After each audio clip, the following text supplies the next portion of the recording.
Hi. Thanks for waiting. We're going to get the show rolling here. Great turnout. Before we get started, before I forget, I'd like to thank Harry Price and Sarah Brooks of the Napa River Inn for providing the venue. Thank you, Keith, for all your help all the way up to this. Just so you know, if you're interested in drinks, there is a functioning bar over here with Mike and Melissa who would love to help you out. Yeah. But there's another reason we're here, and that is to tell our stories. So in this group, I hope we have all our 12 finalists who were picked out as the top of the bunch. And now you're here to pitch. Now let me very quickly go over the breakdown of how this is going to work. 3 minutes. 3 minutes goes by very, very quickly. So you have 3 minutes to introduce yourself, give us the name of your project, pitch your story, knock their socks off, and then finally, if you have any vision of what your film idea might be, talk a little bit about that. How might it be distributed? Is it a big film? Is it a small film? That kind of thing. Then, when you're done, and I will be timing it, and please keep it under the 3, because otherwise I will have to cut you off. That's just the way it is. Then after that, our esteemed panelists will ask you questions for roughly 2 minutes, and you'll hopefully answer. And that is how the schedule will go for the 12 finalists, after which I'm going to invite 2 or 3 other folks who've contacted me, and others, if we have time, who would also like to do their pitch, which will certainly be within the 3 minutes. Well, let's go quickly on those, but I'd like to get those in too. Okay, enough of that. Is that all understood how this is going to go down? You're going to stand right here, you're going to aim this way, and you're going to give it your best shot. Okay? Sound good? Any questions? Good? Okay, great. Let's get this going. Okay, I did a very good job, didn't I? Okay. So, well, without any further ado from me, may I give you Mr. Peter Belsito.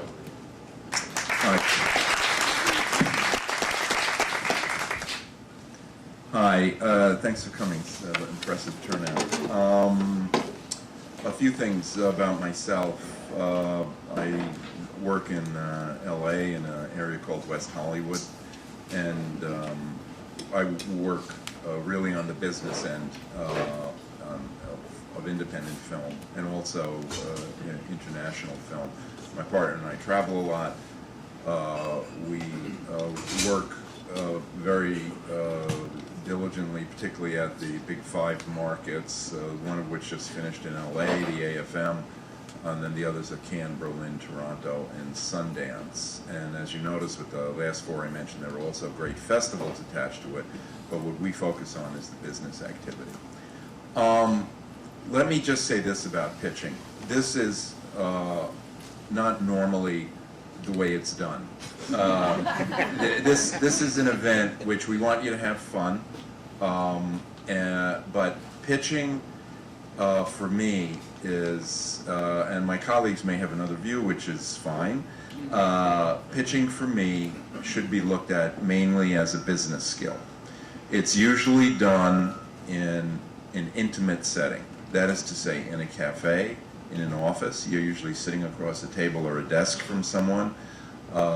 They're the people who you are pitching to get something from them, are studying you, and are very curious in your presentation. And you, having gone into the meeting, hopefully have tried to arrange your pitch in such a way that you're going to come out with a result out of the meeting. A check is good, or a commitment to get an actor, or a location, or whatever it is. So pitching is something that we do, folks like us, literally every day of our lives.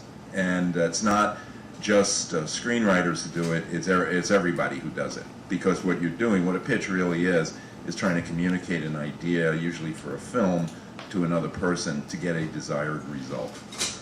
So, having said that, this is not intimate. The desired result today is going to be, I understand, a pretty good bottle of wine. And we're going to have the people come up and our gentleman who has organized this will be running the clock, not us. So he's going to tell you when you can stop and start and all that good stuff. And that's just about it. And so I just want to say that my point of view in the business is from the point of view of finance, distribution, sales, festivals, markets, particularly international, because this film world that we're in is an international world above all else. Film is universal. That's all I have to say to start, and I want you to please be relaxed, and everyone will be nice today. Did you, David? You want to? Relatively nice. Do you guys want to say You're gonna be anything? the bad guy? I'll be the bad guy. Okay. You got. Your Yeah, I think you're. microphone should work.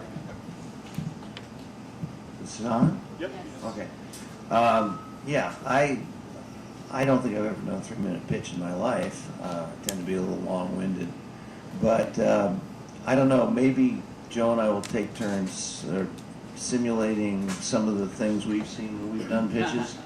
Like, I gotta say, Dave, I gotta say, or the other one is... Checking the phone. The other one Yeah. Yeah, I gotta say, guys, the guts you have to do this. I'll be completely honest with you guys. I absolutely despise the act of pitching, and I know it goes against because it is a skill set that you should absolutely develop and have. But I think early on, I was pitching something to Warner Brothers, and I was young, and the current chairman of that studio, who has like the personality of an android, didn't get. I remember breaking out in a terrible flop sweat, and it was obvious. I mean, I was dripping. It was so bad, and I wasn't getting anything back. It was just a brick wall, and it's the most. And it doesn't matter because it doesn't matter how good you know the story is. You just find yourself slowly derailing. So it takes a lot of guts to do this. And no, this is not an intimate setting at all. But I think the thing is to be relaxed. And going back to what Peter said, it's something you should develop and have. Because the good ones are great ones, and I know guys, filmmakers who are okay filmmakers, and they're brilliant pitchers. They can sell it in the room, and I'm not one of those guys, unfortunately. I'm not either, but the one thing I would say, I mean, outside of even doing a pitch here, is whenever you're doing a pitch, no matter what reaction it seems like you're getting, keep going, keep your energy up, keep your enthusiasm up, because you never know from the way people are reacting whether they're really liking it or not. Some people just have a way of looking disinterested, and sometimes they're the ones who buy the pitch. Other people will tell you at the end of the pitch it's the greatest thing they've ever heard. They've never heard a pitch like this, and you never hear from them again. So you just never know. You just have to keep going and believe in your pitch and keep your energy up and try to ignore Yeah. what the people are giving back to you, because sometimes they give you nothing.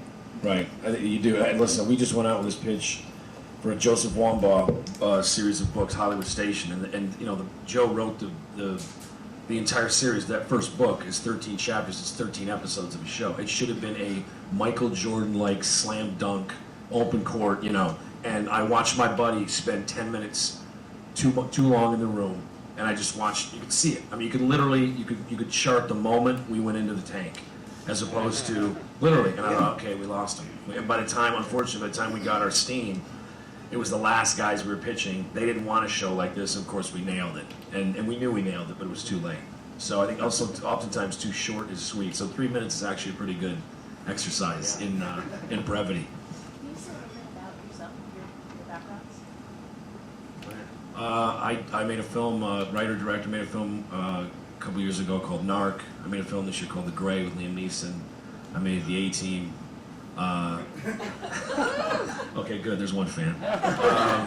And I also reside in Los Angeles and Santa Monica, but I'm from Fairfield, which is up here. Yeah, okay. You're not supposed to say that, you're supposed to say Vacaville, but I still say Fairfield. So this is kind of coming home for me. So it's really nice. I forget how much I love it up here. But yeah, I've been working down there for a number of years. Yeah, I'm from Cleveland, Ohio. They don't really have a film festival there. I'm a writer-director. I started out as a writer and then sort of graduated to directing later. I've been around a long time, so I'm the older guy in the panel. But anyway, good luck to all of you.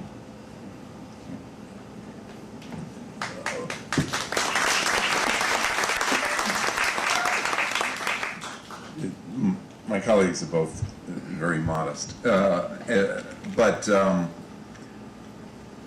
going to stick around after this is over for as long as anyone is here. I have business cards. I also have some handouts if it's appropriate and you're interested in that. And I'm happy to talk to any of you. And then we can. I'm up here for another few days, and we can also stay in touch by email if there's a reason. And I'm happy to. I always do this.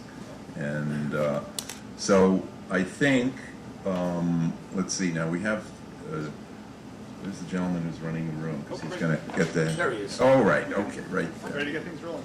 Yeah. Great, okay. All right, oh, pardon. Okay, thank you all for your generosity, really. And speaking of generosity, J. Christian Jensen, are you here? Oh, has generously offered to take the hot seat first. So let's let the clock start ticking and here. Let's have a nice round of applause.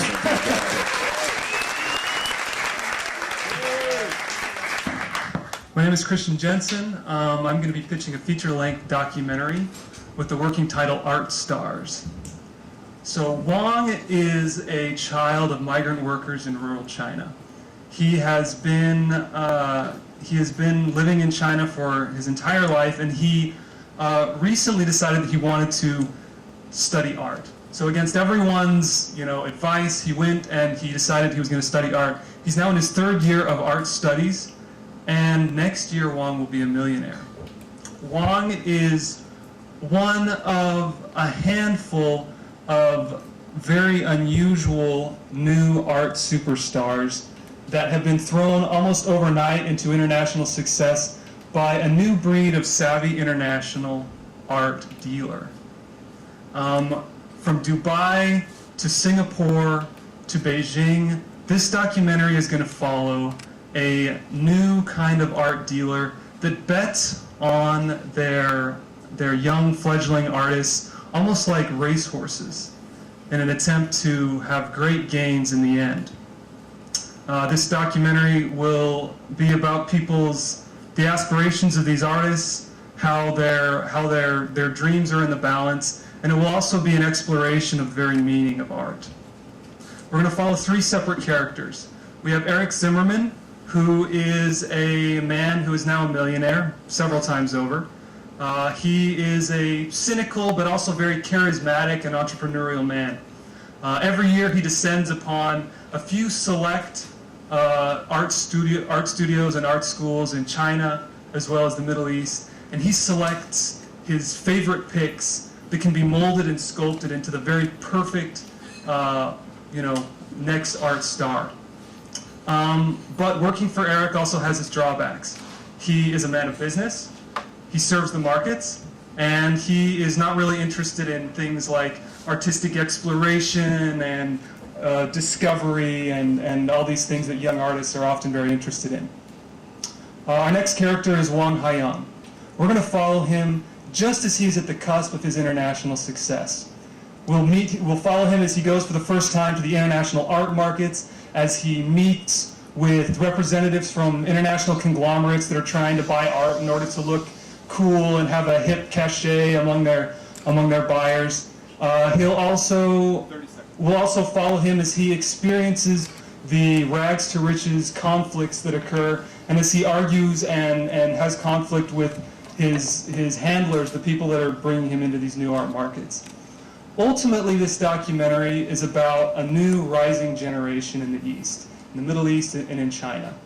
We're going to follow these young, new, progressive artists who are caught between their desire for artistic exploration and artistic fame, and also the markets, this intersection of commerce, this intersection of art, and all the contradictions on this journey that are going to take us on it. Okay, time, very good. Really nice to come Couple minutes of questions. Let me ask you this: how much? What would be the startup? What exists? Is there footage that already exists, or would this be something that you have to begin? Yeah. So what I'm requesting right now, I want you to treat me like the racehorse. I'm young, I'm hungry. What I really need is, yes, it would definitely be helpful to have a little bit of development funding or somehow access to that. But even more importantly, I need a mentor. I need someone who has the connections, who has the ability to put me in touch with the right people that can help me get this thing off the ground. So what I'd like to do is this summer I'd like to actually go and begin doing the initial scouts, lock down these characters, which are composite characters but based on real people. And that's sort of what I'm asking. So would you have access to the real, just Eric, would you have access to this guy? Would you, so, Yeah, this is obviously a real person, so you'd have to, you need to interview him and follow him around. Is that something that's... Yeah, I'm not worried about being able to get the access and the buy-in. I actually have a very close friend who works, who was just hired at one of the top university in China, where a lot of this activity is occurring. So the access, I believe, is there. Certainly, I will need to gain the written approval and everything, but that's all going to come in the development phase, which is what I'm working towards. Would you shoot digitally? Would you shoot film? What would you? Digital. Okay. I have a question about, I'm not quite sure what the main focus of this documentary is. You talk about three characters. I only heard two: the millionaire and Wang Haiyong. Is it more following Wang Haiyong as he tries to navigate this divide between commerce and art, and being a millionaire and being an artist? It feels like you mentioned there's a lot of things in this mix. I'm not quite sure that I got from the pitch what was the central idea that drives this movie. The central idea is that we're going to follow these characters. There's actually a third character. I didn't have time to pitch it, but there is a young woman who is earlier in the stage than Wang, and she's in the Middle East. She's in Turkey. And so she's going to represent this new Arab Spring of progressive artists that are coming out of there, and we're going to capture at an earlier stage than that of Wang. But thematically, it's about the collision of art and commerce. But in terms of what's going to propel us forward, what our hopes and our dreams are going to be placed in these characters, and we're also going to be sort of conflicted. Part of us wants them to succeed, but we're also going to worry that they're going to become jaded and they're going to become sort of victims of this machine, this international art machine that has its very shady elements to it, as well as obviously the opportunities for great wealth and Okay, so we're going to be following more than Wang. We're going to be following Wang, the girl, as well as the dealer, the guy who's pulling the strings at the top. Okay. Yeah. Where do you see this going? Are you making a festival film? Are you making a series for television? Are you making feature films going to theaters? I see this being as a feature. Certainly, the festivals will be a part of that. I think that it does have a lot of potential, and I think certainly some of the cable networks, obviously the HBOs and the Showtimes and the Sundance Channel I think their audience would have an interest in that. Me, at my level I do have experience. I have shot internationally, but I've never gone this big. So I know that for me is not going to be a reality without a partnership, an executive producer type person to kind of help guide me on this journey. But I also think it would be incredibly have a lot of success internationally. I think the European markets would be particularly interested in it because of their interest in art, and because a lot of these art sales and auctions occur in Europe.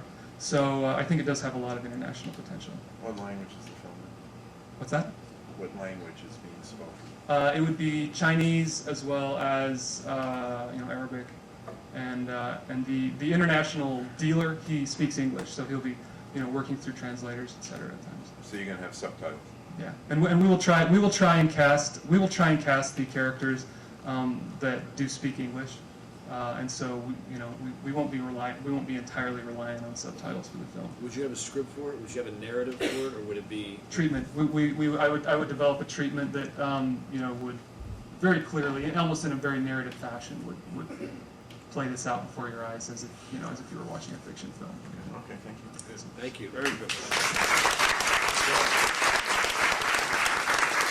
Jeff Grace, are you here? Jeff Grace.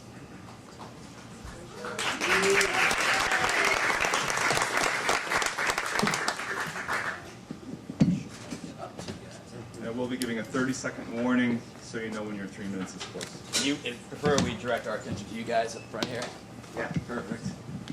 Hi guys, my name is Jeff Grace. I am up here with a film called It's a Disaster that's playing at the festival this weekend with myself, Julie Stiles, David Cross. So you guys can see that this weekend. The film I'm here to pitch you guys on today is my directorial debut feature film. I'm going to shoot next summer. It's called Folk Hero and Funny Guy. It is based on some true stories of me traveling as the opening stand-up comedian for jam band musician Adam Ezra, who's very popular in the Northeast. I don't know if you guys know this guy. So it's basically a sideways meets sort of Spinal Tap buddy road comedy, more of a dramedy, I guess. And it's based It's on not a documentary? not a documentary, Okay. no. The shooting style that it will have that effect, a little bit of that feel. But it's based upon Adam Ezra, who's a real life character, and myself, basically. And the names are changed to protect the innocent. But basically, Adam is sort of that kind of classic guy that you might all know. He's sort of good-looking, hippie, always gets the girls, great at sports. He's a musician, even worse, he's just a really nice guy, never wears shoes, even if he's in the middle of New York City. And we've been lifelong friends. And about 5 years ago, I was down on my luck. I was considering maybe leaving comedy to go back into advertising, and the girl that I was going to marry basically called off the wedding and never recalled it on. So he basically took me out one night. He's like, bro, you're in a bad headspace right now, and I'm going to take you on tour with me through the Mid-Atlantic states, Southern states, and you're going to open for me, just like Steve Martin used to open up for Fleetwood Mac, or George Carlin used to open up for Led Zeppelin. Both of these, by the way, those are not true facts. He just made that stuff up. I think he thinks it happened, but no one ever opened for Led Zeppelin as a comedian. So we went on the road, and it was the 3 hardest weeks of my life. Audiences were there to see Adam, and they were not there to see a stand-up comedian. But like all tough things, Adam and I, through this road trip, got to rediscover each other as friends, and sort of we both came out the other end different people. This tour was also a fake tour that Adam had created with really the single purpose of breaking up a pending wedding that his college sweetheart, he only did it for 3 months and hadn't seen in 10 years. He was convinced that she was the one that got away, and he had to stop her from getting married. And that's sort of the conclusion of the true story end of the film. There is a love triangle. We did pick up an artist along the way, a beautiful girl named Neha, who was a musician as well. I would call it a love triangle, but it was not equilateral. It was more of a scaling, is that what you call it? Them over here, me over here. But the movie will be shot next summer on tour with the actual Adam Ezra group. He's going to give me all his music to use in the film as we'd like. He's actually going to score the film as well. And so our goal is to shoot all the stand-up footage, all the live acoustic footage in front of live audiences, his audiences, which we also think will be a really great way to get kind of sort of a buzz started for the film as we make it. He's got a pretty big fan base, and so, and that's time? No, give me 5 seconds. Yeah, so it's like I'm seeing it as a SAG modified, $500,000 and under kind of budget. Depending on the cast. I mean, there's a version of this where I play myself, Adam plays himself, but there's also a version where maybe we get like a Mark Ruffalo and a Ryan Gosling. It just depends on how the casting all kind of works out. Great. Thank you. Jeff, what would be your preference? Would you like to keep it, you play you and Adam plays Adam, or would you be averse to? I think I'd like to see who we can get cast-wise, because I Would you think... consider using a musician? I'm not listening. This is a bad example. Please don't. Yeah. And I always hate this. Isn't that the worst thing in the world? When you sit in the studio, they go, "Okay, bad idea." Here's the bad I idea. want to punch him in the head. Here's the bad idea, except we want you to Listen, I'm not a fan of this guy by any means, but like a guy like John Mayer's obviously got not him. Jesus Christ, not him. But Well, John Mayer, I often call Adam the slightly less douchey John Mayer. okay. Just if John Mayer's here, he's not a douche, but No, you are a douche. but You're ruining music. Stop. it's tricky, I've really wanted Adam to play himself in the movie because he's actually, I think, would be a completely brilliant stage, stage actor, film actor. But he's like, I don't know, I'm nervous, and so you never know how. Like, I want to do some test shoots with him to see how he'd be in it. Selfishly, I'm an actor, I'd like to be in it, but I think if I got like 2 star names in it, I would probably prefer to take a step aside and direct. You want Ryan Gosling to do a comic role, to be the stand-up guy? I think he would be good as the good-looking musician guy. He'd have to grow his hair out, he'd have to grow a beard out, but I think Ryan Gosling's got kind of that charisma. That have you ever seen the movie he did with Steve Carell? Yeah, he's actually funny. He's a real funny dude. He's got great. And I even think like a Tatum Channing, who I think I think has really shown himself as a comedic actor. I don't know if he's got the right kind of hippie vibe. Channing Tatum. Yeah. Jesus. I'm not a teenage girl, so I don't know his name as well as I should. But he's box office, right? Yes, very much. So yeah, it just depends. You know, these are like we've made some films kind of like with this philosophy. Like on our last film, we got like we were going to shoot it ourselves and be in it ourselves, but then we got Julia Stiles and David Cross, and we're like we bumped a few of our friends out, and you know. Just a business comment. Yeah. You're speaking of wildly different budget ranges. Yeah.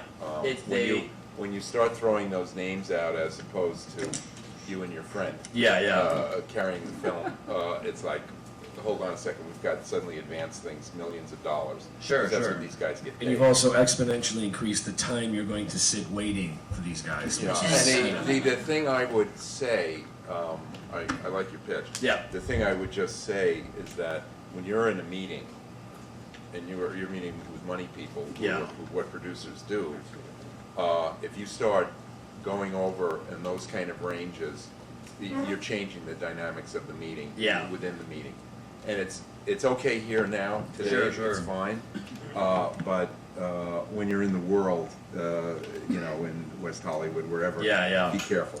Be careful with that. I would also say, man, listen, from, and I understand what you're saying, selfishly you're an actor, but I think it'd be a hell of a lot more of an adventure for you guys to do it. Yeah. For you guys to chase down Ryan Gosling or whomever it may be, because I think you'll find yourself on a hamster wheel that will Just not. waiting, yeah. waiting. And the thing is, and Dave, you can attest to this, it's like we spend so much time as filmmakers chasing the same 5 effing guys. and it's literally it's like a funeral dirge. It's like here we go again. Then we're gonna wait on this And guy. unless you know them Forget it. personally, you almost never get to them. You get to someone who reads for them.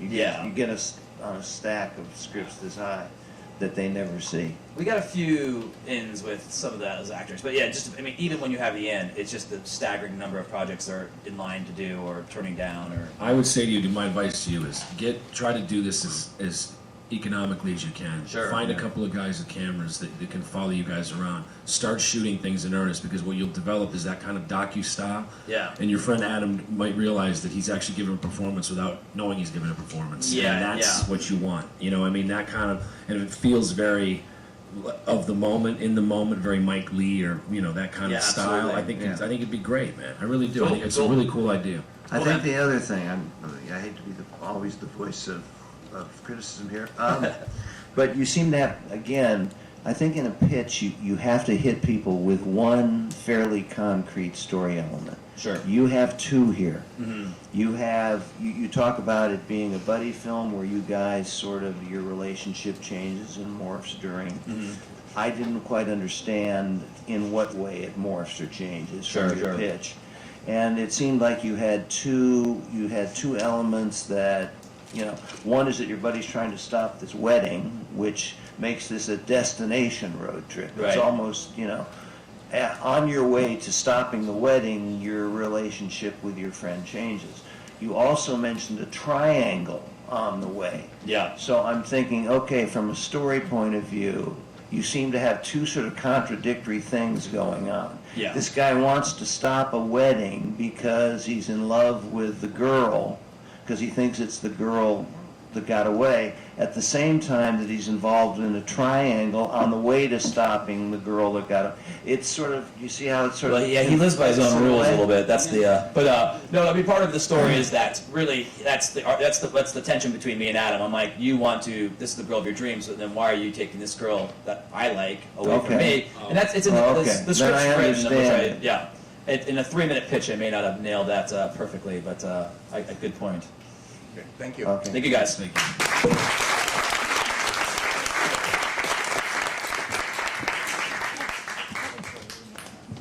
Okay. Besides, Ryan Gosling turns out not sexy. So that's a problem. Maybe I'm wrong about that. Okay. Do we have any other filmmakers that have screenings coming up that would like to go next? Otherwise, they'll just... Yes, please. And you're a finalist? Okay. Oh, very good. He is now. Wow, that was a good trick.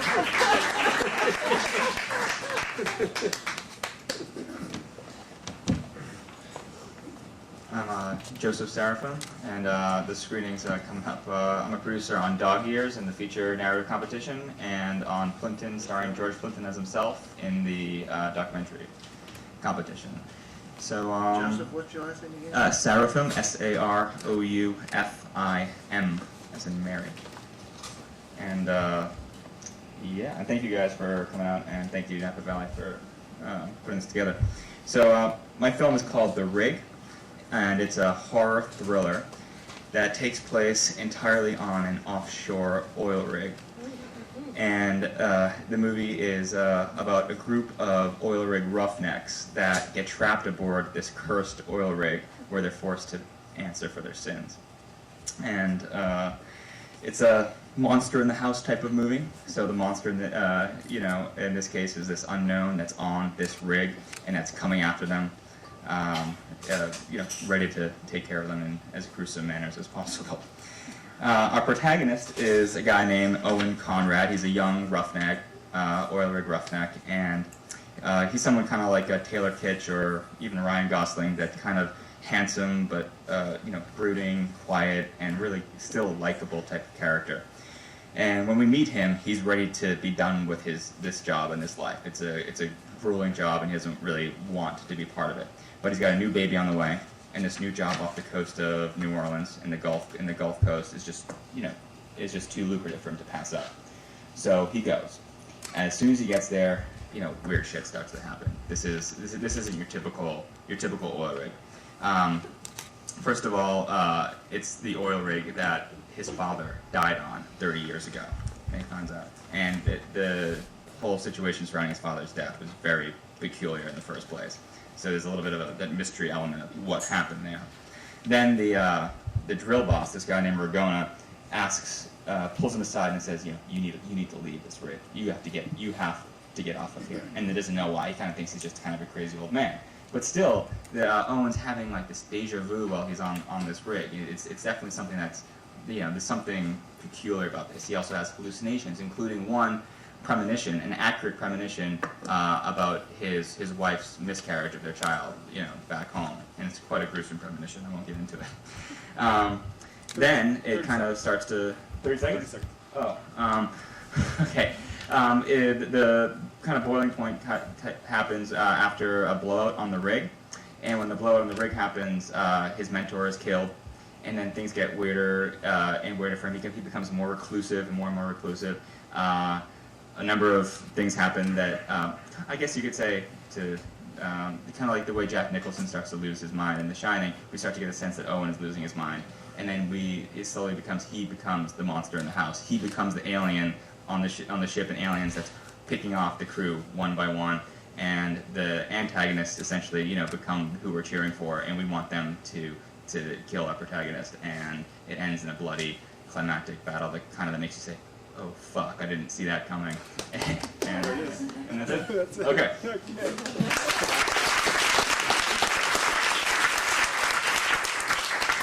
I think, Joseph, my first comment is that, you're dealing with a lot of very, I don't want to say contrived, but that's, these types of films are extraordinarily difficult to do, and unless you've got, and I like the shift that, the good guy's actually the bad guy if it's done well, but I think, these things have to be written brilliantly, and you've really got to nail it to keep it from, because if I just heard that, I'd be like, oh, I've seen that movie, or I've seen variations on that movie. Mm-hmm. You know what I mean? Yeah.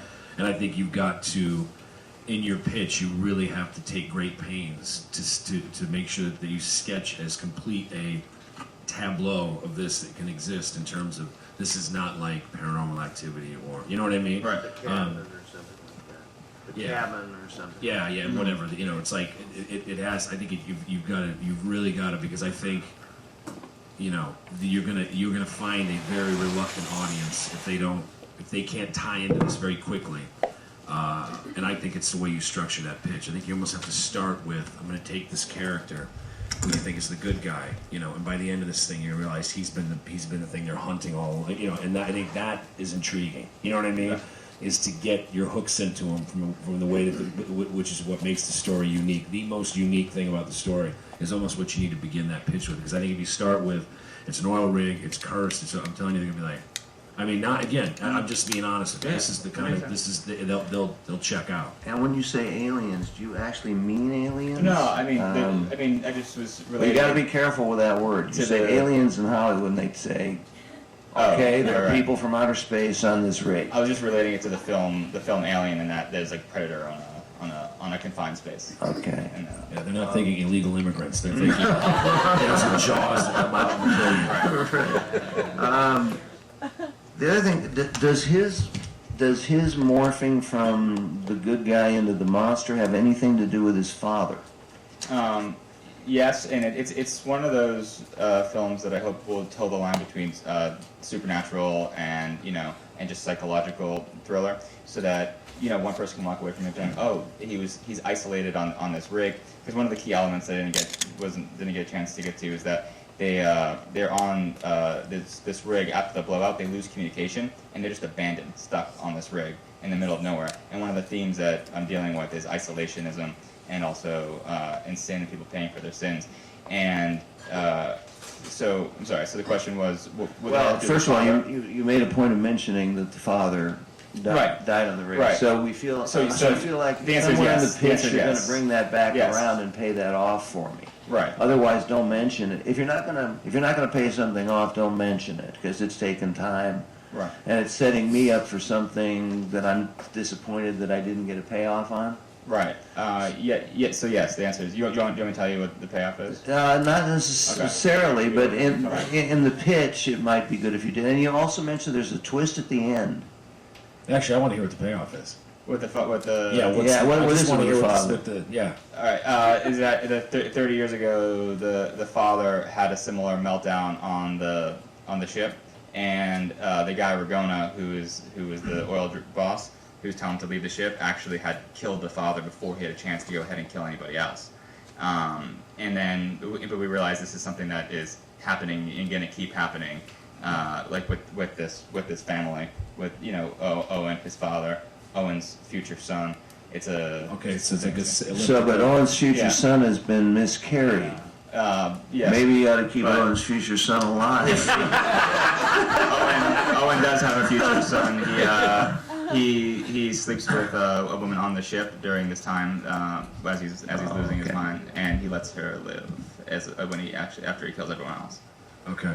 All right. And the people on the ship get a sense that this could be something in the supernatural because they are out there in the ocean drilling for oil over like an area where the slave trade was really prevalent, and slaves drown there in their shackles, and it kind of has an Indian burial ground type of feel to it. Like a poltergeist kind Yeah. of thing. Okay. Fair enough. Thank you. Okay.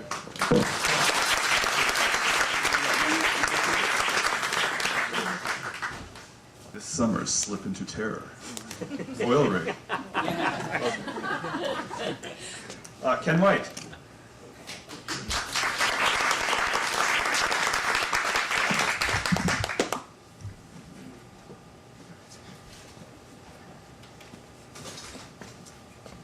My name is Ken White, and I want to thank the board and the organizers for this wonderful festival and this great opportunity. I'd like to thank you gentlemen for taking the time to listen to the pitch. The screenplay that I wrote is called Lions of Florence, and it's a historical drama. Imagine Leonardo and Michelangelo in a paint fight. It actually happened. It's 1503, the height of the Renaissance.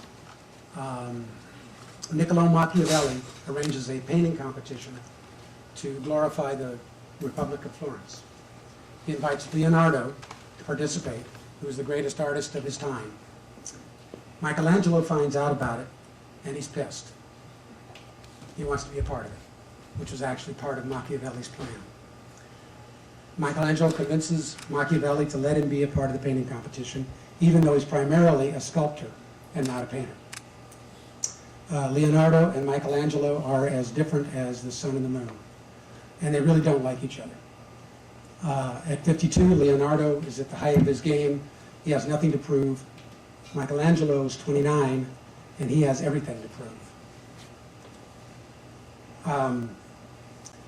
The competition has to wait, though. Leonardo is finishing the Mona Lisa, and Michelangelo is finishing the David. The contest finally begins. It takes place in the Hall of the 500 at the Palazzo Vecchio in Florence. And the people of Florence take sides, and they do what Italians do. They bribe, they cheat, they lie, they sabotage, they manipulate, and they procrastinate. On the day that Leo and Mick finally meet to start the painting competition, they actually get into a paint fight. And suddenly a storm erupts, the palace is flooded, and the painting competition is stopped. And they never finish it. Leonardo used an experimental technique that didn't work, and being a little ADHD, he lost interest. Michelangelo was called away to Rome to paint the Sistine Chapel.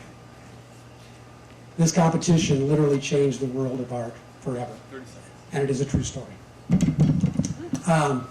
Maurizio Saracini is an art detective in Florence. He believes that the fresco still exists behind a wall in the Palazzo Vecchio, and he's looking for it. In terms of tone and style, I see this as being similar to Shakespeare in Love, The Borgias, and Anonymous. My dream team would be Tom Hooper directing, Colin Firth as Leonardo, Tom Hardy as Michelangelo, and Colin Farrell as Machiavelli.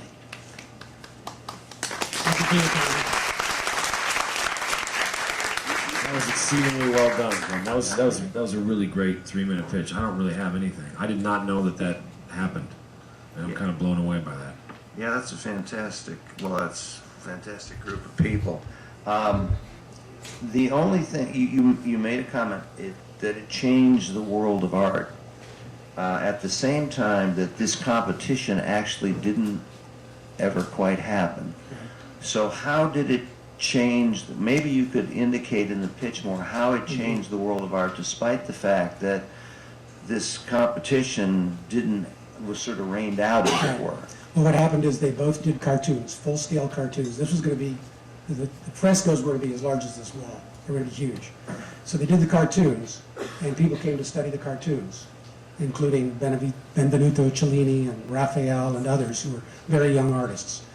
And so people studied those, and then Leonardo actually started his after they had the flood. And people came to study it. And basically, Michelangelo was not a painter, he was a sculptor. And so he kind of threw himself into learning painting and did a wonderful job. And they did two very different things. Leonardo was a big believer in nature and the physical world, whereas Michelangelo loved the human figure. So Leonardo painted horses in battle, and Michelangelo painted reclining nude men on a river about to go into battle. And so all these great artists studied these cartoons. They were there for I think at least another year, and then basically souvenir hunters cut them up into pieces and sold pieces of the cartoon. But the fresco that Leonardo didn't complete supposedly is still there. Now you said, is your screenplay, does it start present day with this? It does. It starts okay, with, so it's just flashing yes. forward and back. Yes. Okay. And I've been in touch with Dr. Saracini, and so he knows about the project. And so it starts, it's a James Cameron kind of thing. Start in modern day, you see the flashback, and then it ends with Is there much relationship in the movie between Leonardo and Michelangelo? Oh, yeah. Okay. Very much so. Because that would seem to be a very important It was, element. and again, they were very different. The old very master different. and the young Exactly. up-and-comer. Is this based on your own study? Is it based on a book? Is it based on anything, or just your own? It's actually, I started curiosity? by reading about it, and I think I saw a 60 Minutes show on it originally, and then started researching it, and then got in touch with Dr. Saracini, and basically wrote it from that. I'd just like to say, I mean, this is a script I'd like to read, just from hearing you pitch. And are you planning to produce it? No, I'm a writer. not a I producer. would just propose that you, or if you want to snaggle a producer to go with you, you might want to consider going to Berlin in February, or certainly in Cannes in May, because I think this is a film that has legs. I think, and what I mean by that is there's money abroad for it. Yeah. I've actually been in touch with a director in Italy who was interested in doing this and said at the time that there was lots of state money Yeah, available, but there's not anymore. Well, Are you a writer? I'm right. there's a lot of money in Europe, and but this project's not a cheap one. So. Oh, no, not really. I'd also be careful, Ken, about who you show it to, and I'd be very, I'd be careful. Yeah. You know, keep it close. Yeah, absolutely. Okay, thank you. Don't talk about that project in public. Whoops. Great. Lorna Sides. Lorna Sides.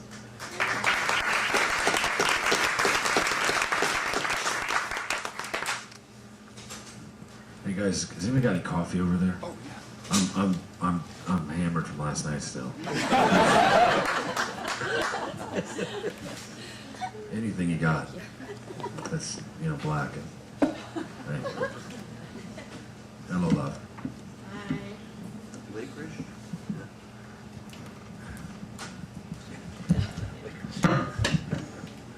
Am I still on? Okay. So I've got a 3-minute pitch here, and I'll be looking forward to visiting with you guys. So up in Lake County, they call me Lorna Sue, and damn have I got a pitch for you. I'm here to tell you about Roman and Julia, a fading sage and a dimming diva. This romance stars a couple aged, and what unfolds in early pages has never been seen on American stages. Roman worked on the docks, built himself a solid frame, but he lived in his book seeking a poet's fame. He was married, and a girl he bore in an epic poem about the sea and the shore, but alas, poor Roman never knew amour. Julia, tall and thin, classically trained on the violin, ran a home, her career, and kept her cool, raised her kids in boarding schools. While she was feeling proud and rich, her husband left her, the son of a bitch. Now her kids have lawyers to keep them rich. It came to be that Julia and Roman became residents in the same nursing home. One autumn day when all was mellow, somewhere between the bingo and the jello, Julia looks up from her cello, eyes Roman, and says, "Oh my, who's that fellow?" Now Roman and Julia are doing the nursing home frisky. This is where the story gets thick. Roman's daughter, just the thought of it makes her sick, but Julia's family, lawyers, and the admin, they think quick. Roman's one strong frame is soon restrained with well-placed straps and sleeping aids. He lies there, his mind all foggy, living in his dock days stories, forgetting his newfound glory. But then his friend, the swing shift nurse, she kisses his brow and releases the curse.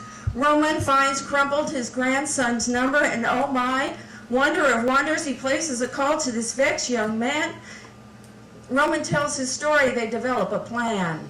The first snow of winter, their plan unfurls, wheelchairs roll while snowflakes swirl. Roman and Julia leave the building just ahead of authorities' arrival at Roman's empty bed. They run to the window, and what do they see? An aged couple climbing into a taxi. It's down to the docks where the ship is leaving. Authorities and family arrive disbelieving. They see Roman and Julia on board, embracing and breathing. Now this is truly love's bequeathing. The story is huge, it's filling this room. It's the biggest thing for Blue Hair since the movie Cocoon. Production can all be done on a budget, plus there's a chance that Europe will love it. So you enjoyed my pitch and want to talk more? I'll provide the script and the score. Lake County will provide actors galore and a shore. Thank you.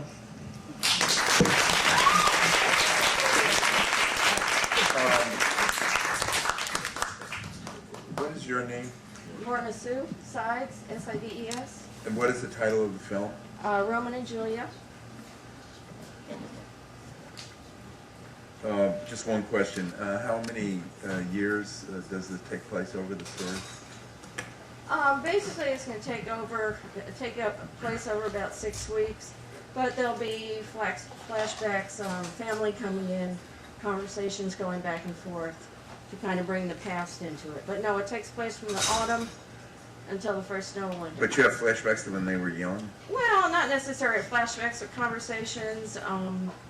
You know, it all starts to unfold where these people came from, who they are. Okay.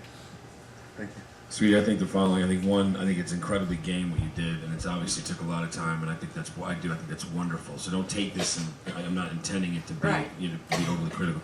But you obviously have a wonderful, like, what you just said right now in your normal speaking voice. I got 10 times more out of that than I did out of, because what it becomes about is it becomes about you performing, as opposed to the substance of what you're. So you know what I mean? So I was following it, but I couldn't bridge. I was more entranced by your performance, so it wasn't really, nothing was registered. Pitch. You know what I mean? So I would say, I mean, it's cool because I've never seen that done, but there's a reason I've never seen that done. You know what I mean? But like I say, I don't want to discourage you because I think that is tremendous because it obviously took a lot of time and energy and effort, and it's really beautifully written. And the thing about Blue Hairs and Cocoon I thought was great. Yeah. But I think you can convey that in a way where you can tell a narrative and give a structure, and so we understand what the story is overall. You know what I mean?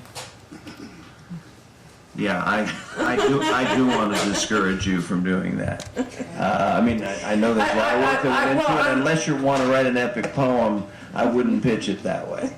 Just because if you go into a room and do that, it's like American Idol. They'll be looking for the buzz. They'll tackle you. They'll tackle you and drag you out of there. Well, I'm not a pitch artist. I'm a slam poet, and I got this offer a week ago, and But I think, so I put it but together. I also think you're used to performing. You're used to, and I think you have a very distinctive way about you. And I would love to see you redo that in a way where you don't need to, you know. And again, I think it's like I say. I think in another forum, it's fantastic. But in a pitch structure where you have to go in and talk to money people or whatever, it's like they literally won't know what to do. Yeah. Besides be really uncomfortable and you know, literally. I have somewhat mixed feelings. I mean, my book in line is that pitching is a business skill. It's not a performance art. Okay. Because what you're doing, you're going into a room, and what you're doing, and you have in your mind, you should know who you're going to talk to. You should know what they got for you. And the idea of the pitch meeting is to get it out of them any way you can. I mean, this famous thing with Mel Brooks when he used to go in for his comedies, he'd go into this room full of this, straight arrow executives, and he'd end up on the table, he'd put the lampshade on his head, he'd pull his pants down, he'd dance, he'd sing, and nothing to do with the movie. These guys would be laughing, and they'd finally say, okay, go ahead, we'll make your movie, and then he'd come out with, Blazing Saddles. But But he was Mel Brooks, and Yes. I don't think he could do that today. I just don't, because studios then were run by people who had been producers. Studios today are run by Harvard MBAs who don't, they're just not going to get it. So, any input on the story, or? I think honestly, I didn't know enough about the story. Yeah, I don't know what I the was, story is. I got the nursing home romance kind of thing and escaping from it, but some of the specifics escaped me just because. And I think initially I thought, oh, is this a Romeo and Juliet? Yeah. So Romeo and Juliet I immediately went to, which I also think is confusing. You know what I mean? But I just say, I think if you can structure it as a straightforward pitch, and as a kind of a trackable narrative, I think you'd be in a lot better. As Peter said, you're going in there to extract something from that scenario. It's money, support, a combination of the two, whatever it may be. And I think you need to be mindful of that. He's right. It's not a performance art. It's a business. It's a skill set. It's acumen. You have to go in there and, you know what I mean? And I do. And I think you're right. I don't think Mel Brooks would do that. I think that he'd be humored and they'd be like, oh, that'd be great. And then they leave and they forget it. We're not going to give anything, Thank you. Thank you.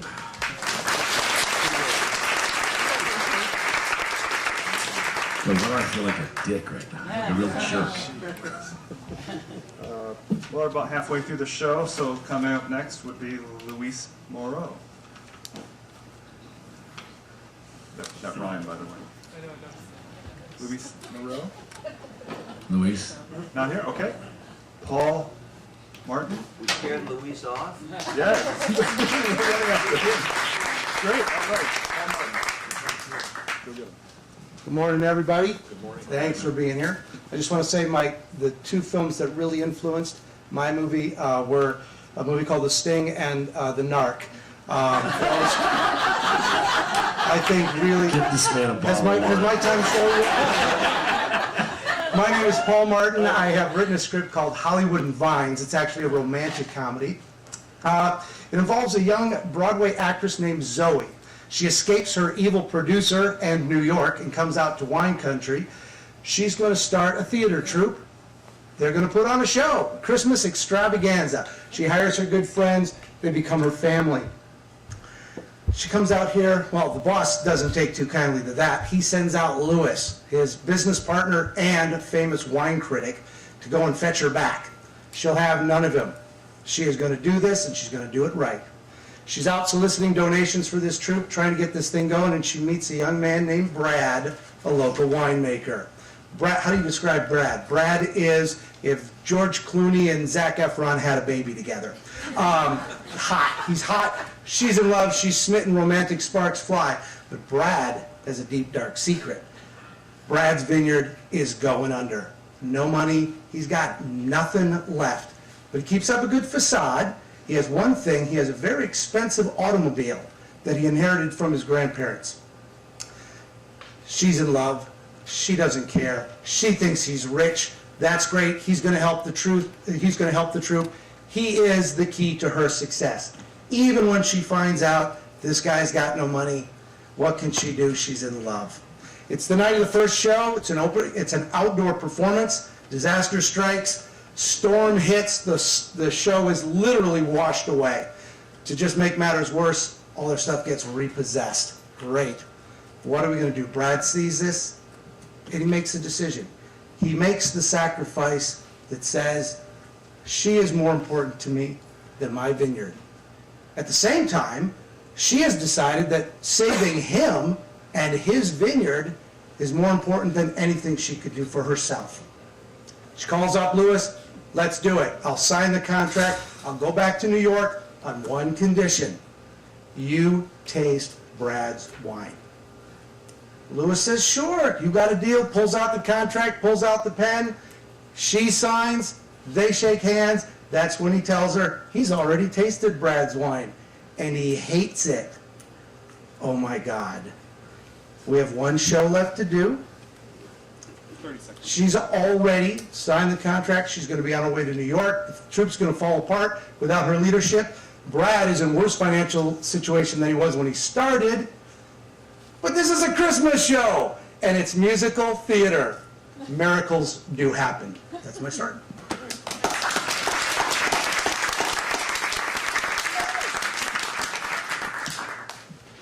That seems just like Narc. Except for that one part. And The Sting is not my favorite movie. Did I say Sting? I meant Major League. I'm sorry, my bad. What time period does this take place? Is this It's present day? modern day. Okay. It seems to, when I was hearing it initially, it sounded like it was like, I don't know why I thought in the 20s and the 30s. It has and I don't know if that's doing you a service, because if they go through the pitch thinking, is this a period? Because you got to remember, as soon as Sure. like you think, oh, it'd be great to do a period film, and the studio goes, that's going to cost $10 million more, in Absolutely. clothes and cars and so on. Sure. No, and let me clarify, this is sort of based on a true story. There's actually a Broadway troupe that came to Sonoma to raise money for charities, and that's what started the whole kernel going, is to watch this really, really good Broadway troupe in the middle of in the woods performing. And I'm thinking, what in the world would possess you to do that? That's the kernel of the story. So it's actually modern day, and this particular troupe actually exists. And I think on a pitch like this, you have to give us a little sense of the tone of the movie. Because it feels slightly comic. Absolutely. Or more Absolutely. than maybe slightly comic. And I think that kind of context will help us, because there's so much story here and so much incident. I'm thinking, okay, how am I supposed to be relating to it? What am I feeling and seeing as we go along? And so what in your mind is sort of the tone of the movie? It's definitely lighthearted, a lot of musical numbers. Not enough to make it a musical where everybody just breaks out into song, but there's 3 or 4 times when we go and see them performing. They have a flash mob at one point. But it's definitely meant to be lighthearted. I mean, the coincidences are a little much at some point to say this is a serious movie. And again, everything does get resolved at the end. Everybody lives happily ever after. That's all. With only 3 minutes, I didn't want to give too much away. I think, my initial thought is be very careful because, for every Mamma Mia, there's the Jim Brooks musical that they tanked because it's and I think it's tough for me in this day and age to conceive of the idea of a guy hiring a heavy to come out to Napa to remove his, you know what I mean? It's so I don't know that it wouldn't lend itself to actually. I think you might get something a little sweeter and more nostalgic if it was indeed a period piece. I think the cynicism of this day and age. I don't know. It just that's the big thing that throws me is that it's just hard for me to kind of make that connection of this is like the gangster sending this heavy out, but something like in the 20s or 30s it's romanticized so you can get away with it. Right. So that would be my and I think David's right. You got to give a sense of tone or have a film or a couple of films right off that you can introduce and say it's like this or it's like that. It's what I mean. Just so you put the person listening to the pitch in the headspace that okay, Sure. Yeah, I'd just say that what I got was a collection of a melange of elements in the film, even a little bit on tone, but I don't have a clue from what you've said as to what the story is. And personally, I relate to film as story, as a story medium. And I think in terms of pitching, one of the things we say about the business in LA is we go into dark rooms together and tell each other stories. And so what I would just say, what I would like to see if you develop that pitch more or whatever, that when you have that shot at people who are listening to you, tell them a story. Tell them a story. Not just, it has to be more than elements.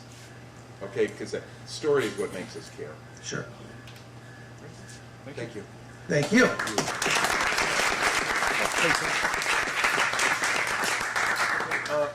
Between Spencer, Ashley, Brady, Debbie, or Sarah, does anybody have any obligations directly following the presentation here after? No? Okay, so down the list we go. Ashley.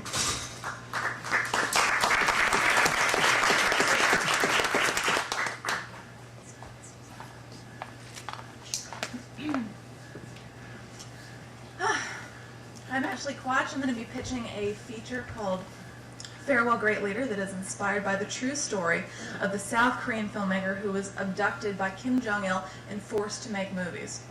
In this story, Hyuk is our famous filmmaker, and his career is in shambles right now after this very messy, very public divorce from his actress wife Hee-jin. His films are tanking without her in them, and he's on the verge of bankruptcy when they are both abducted and dumped at this banquet table in Pyongyang Palace. Up at the head is Kim Jong-il, and he orders Hyuk to pitch a movie that's going to launch the North Korean Cultural Revolution. Hyuk blanks and pitches Godzilla. And Kim Jong-il loves it. They kick it right into production. They've got soldiers as actors, and they're building the monster out of paper mache. And Hyuk becomes obsessed with this movie. He believes that this is going to be the thing that revives his career.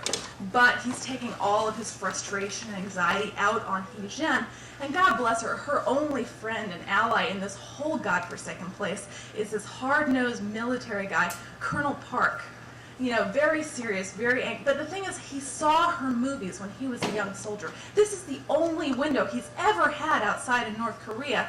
And he saw her, this angel up on screen, and now she's here in front of him, suffering, and it is breaking his brain.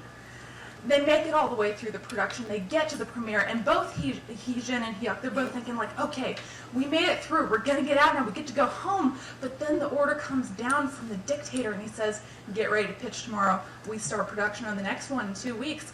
Oh my God. Hee-jin freaks out. She begs Hyuk, please help me escape. And he agrees on the condition that she seduce Colonel Park to help him to steal the movie so they can escape with it. She agrees, but they get caught. She gets sent to the brothel. He gets sent to prison. They torture him for weeks trying to find out where that movie is. But in the end, he doesn't betray her. He still loves her.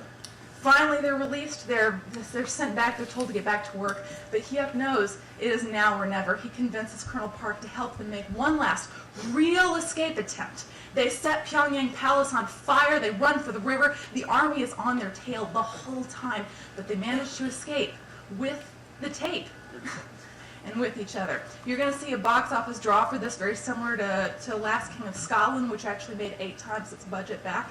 It also got away with an Oscar. And people are really interested in North Korea right now. But all the stuff that's out there is very, very dry. So I think if you really serve them up this story, people are going to eat it up. You're going to be able to corner the market on that interest.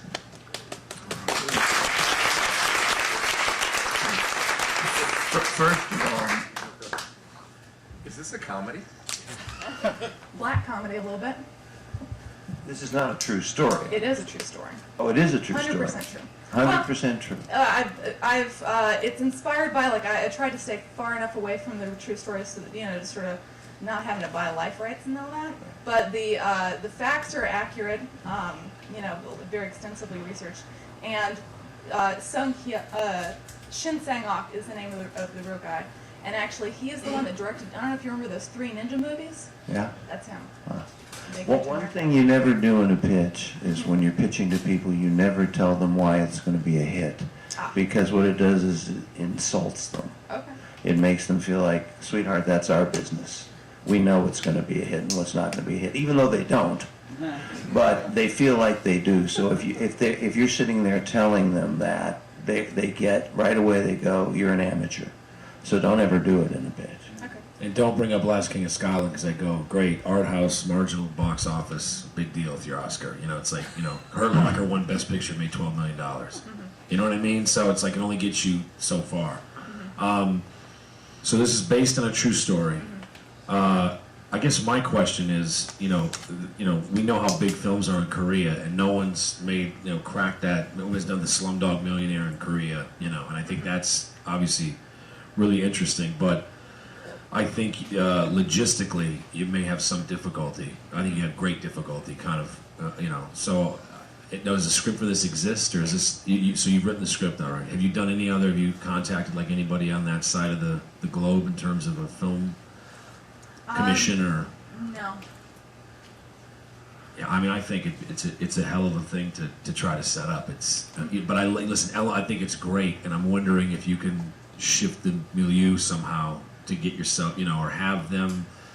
And I'm just thinking internationally, Yeah. do they kidnap somebody else? They kidnap a Brit and bring him to Korea. You know what I mean? It's like something like that where you're going to go out into the world and try to build up more of an international cast, as opposed, because then I think if not, you've got a fairly kind of regionalized Korean. You know what I mean? And you have Korean stars, and there aren't Well, any. you're playing Korean American actors. I know, but we don't have any international Korean stars. So it just makes it tougher for you to get international distribution. I met with this guy, Daniel Wu, who's huge in China. He's from Berkeley, grew up in Berkeley. He's been 16 years in Hong Kong. He's a huge star over there. No one knows him here. He's got 25 million people following him on Facebook in China. No one knows him here. So it gets very, again, unless you want to go, I'd say you're better off making it for like the Chinese market because, but then again, you're doing something that could be perceived as anti-government, which ain't going to wash there. So I think it's intriguing. It's an extraordinarily tricky proposition what you're trying to pull on. And what I would do is I'd start with, they're in the top 5 industries, and there's a lot of money there. I'd start with South Korea. And what I would do is I'd push the comic aspects of it. Because the other thing I'm thinking is it's going to be a hell of a set you're going to have to build. And you're going to have a lot of extras in great costumes running around, And Godzilla. Paper mache Godzilla is still expensive. Yeah, so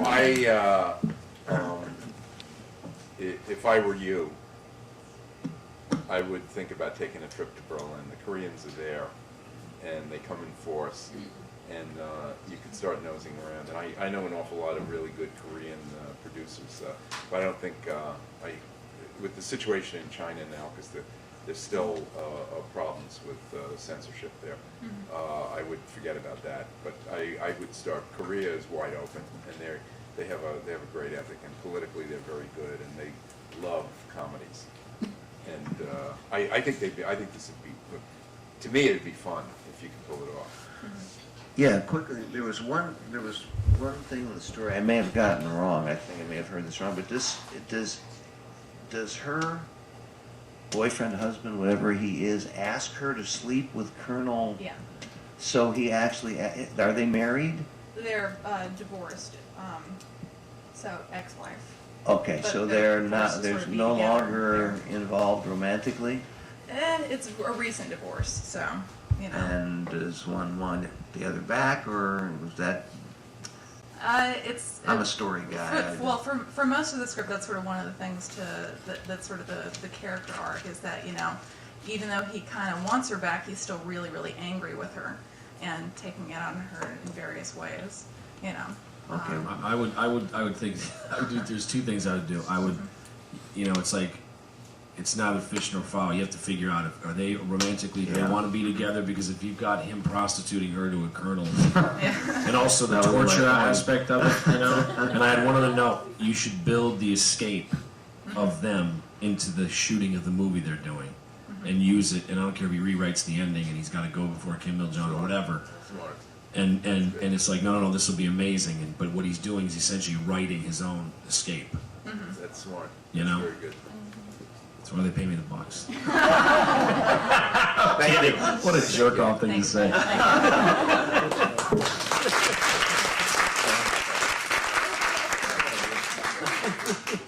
Sarah, Yeah. Lukasevich? They'll do better. So what's your name again? Hi, I'm Sarah Lukasiewicz, Lukasitwicz.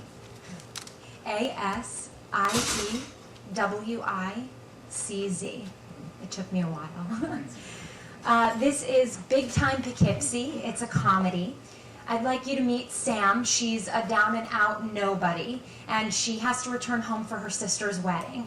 And through the rumor mill, everyone thinks that she's become this huge success in the city, but she's not. She's actually the assistant to the assistant to the assistant of Porco, who's the biggest rock star in the world. He fronts the band Stranger Danger. And he is a wild man, likes to play on stage naked, always throwing hissy fits, and it becomes a big problem when he loses his pet horse. He's always causing chaos, and Sam happens to be the one person who can handle him and knows how to fix all of his problems and can see it all happening. So she leaves the band for a week to go home for her perfect sister's perfect wedding, which won't be so perfect. And she goes home a nobody, but through rumors, Facebook, Twitter, everyone now believes that she is having an affair with Porco, her boss. So overnight, she becomes a huge celebrity, huge small-town celebrity in her town of Poughkeepsie. And it's like she's finally become the popular girl. Everyone wants to hang out with her. She's getting commercials at the used car dealership until all of the rumors become too big and they explode. They think she's pregnant with his baby, and her sister Kara thinks that the band is actually coming for her wedding. So now that Sam has all of the attention on her that she always thought she wanted, she has to figure out what the heck she's going to do about it. In my dream cast, I would have Aubrey Plaza as Sam. She's from Parks and Recreation and also Funny People. Her sister Kara would be played by Heather Morris from Glee. I think they would be hilarious in these roles. The script is already completed.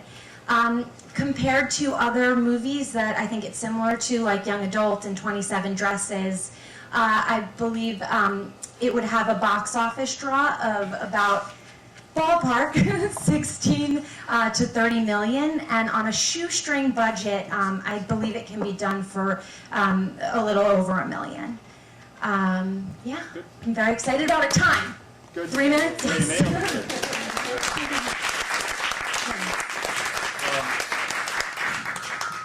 Is this also a musical? No, it's not a musical. So rock stars and singing this, right? There's one number, yes, but it's not a musical.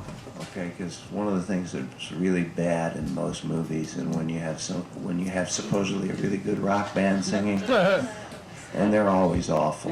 They're unless they're doing supposed to be. covers of people Yeah. who can actually write music, and it's painful. Yeah. Did you see Rock of Ages? Rock of Ages didn't do anything but Yes. remind me how horrible that music was in the 80s, by being a horrible movie.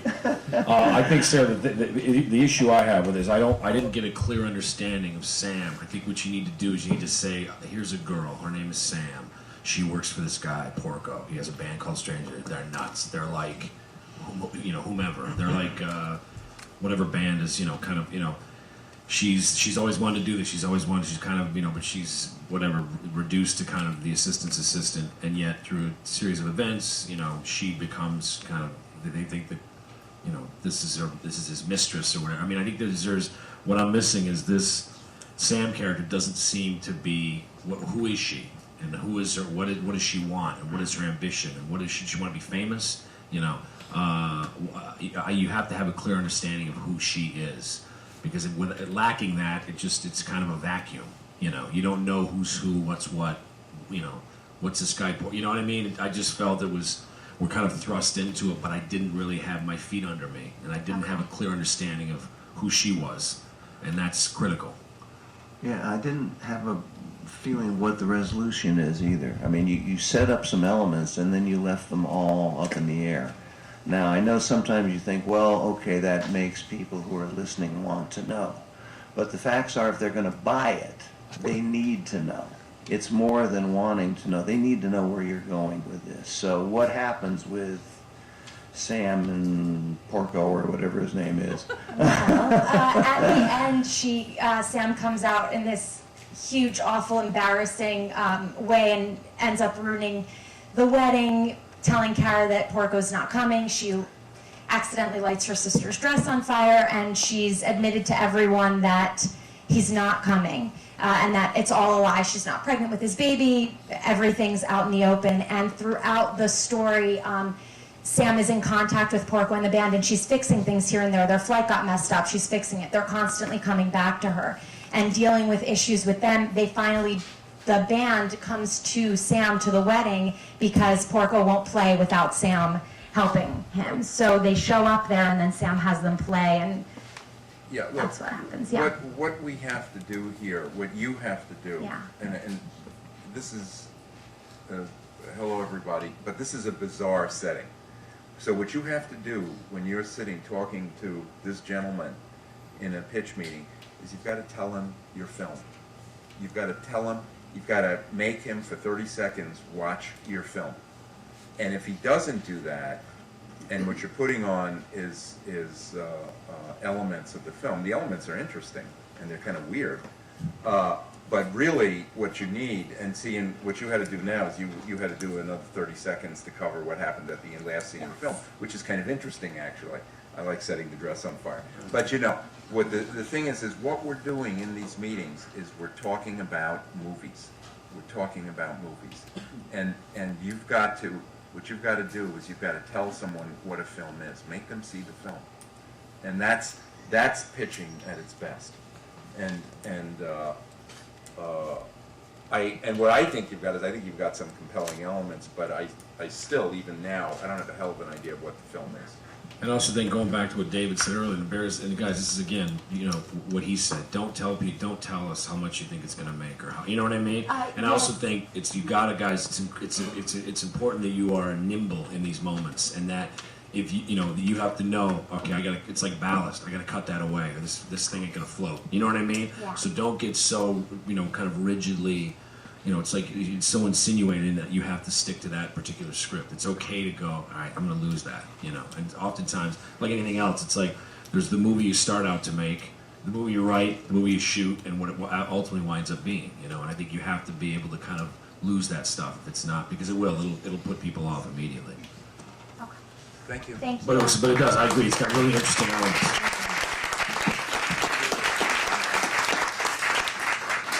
Okay, can we compel you guys to stay a few minutes later? We're running a little bit over, but this is fantastic. I'm learning a lot. I know you are too. Spencer McCall, are you here?